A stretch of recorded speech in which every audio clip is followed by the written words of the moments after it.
Proddatur మున్సిపాలిటీపై TDP పట్టు బిగుస్తోంది. గురువు రాజకీయ మంత్రాంగానికి ప్రత్యర్థి పార్టీ కౌన్సిలర్లు చిత్తయ్యారు. శిష్యుడేమో పరువు కాపాడుకునేందుకు తంటాలు పడుతున్నాడు. దీంతో రాజకీయం రసవత్తరంగా మారింది. సంచలన రాజకీయాలకు కేర్ ఆఫ్ అడ్రస్ కడప జిల్లా ప్రొద్దుటూరు నియోజకవర్గం. రెండో ముంబైగా పేరొందిన ప్రొద్దుటూరులో రాజకీయం ఏది జరిగినా అది రాష్ట్ర వ్యాప్తంగా సంచలనంగా మారుతుంది.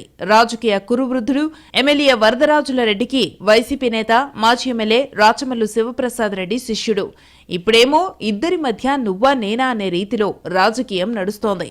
ప్రొద్దుటూరు మున్సిపాలిటీని కైవసం చేసుకోవడానికి టీడీపీ స్కెచ్ వేసింది.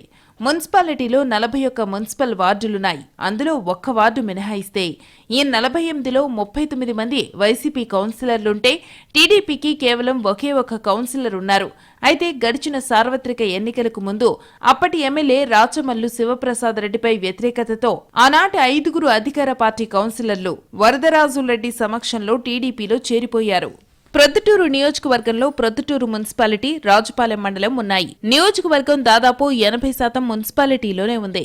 అయితే ప్రొద్దుటూరులో టీడీపీ ఎమ్మెల్యే గెలిచినా మున్సిపాలిటీలో మాత్రం వైసీపీదే పెత్తనం. ప్రొద్దుటూరు మున్సిపాలిటీ పరిధిలో ఏ చిన్న అభివృద్ధి కార్యక్రమం జరగాల్సి ఉన్నా వైసీపీ కౌన్సిలర్లు చేసే తీర్మానంపైనే ఆధారపడి ఉంటుంది. ఈ విషయాన్ని త్వరగా గ్రహించిన ప్రొద్దుటూరు ఎమ్మెల్యే వరదరాజులరెడ్డి తన మార్కు రాజకీయాన్ని మొదలుపెట్టారు. ఏకంగా 13 మంది వైసీపీ కౌన్సిలర్లను టీడీపీలోకి వచ్చేలా చక్రం తిప్పారు. మరో 3 కౌన్సిలర్లు వైసీపీ వీడి తెలుగుదేశం పార్టీలో చేరితే ఆ వెంటనే మున్సిపల్ కౌన్సిల్లో అవిశ్వాస తీర్మానం పెట్టేందుకు స్కెచ్ వేశారు.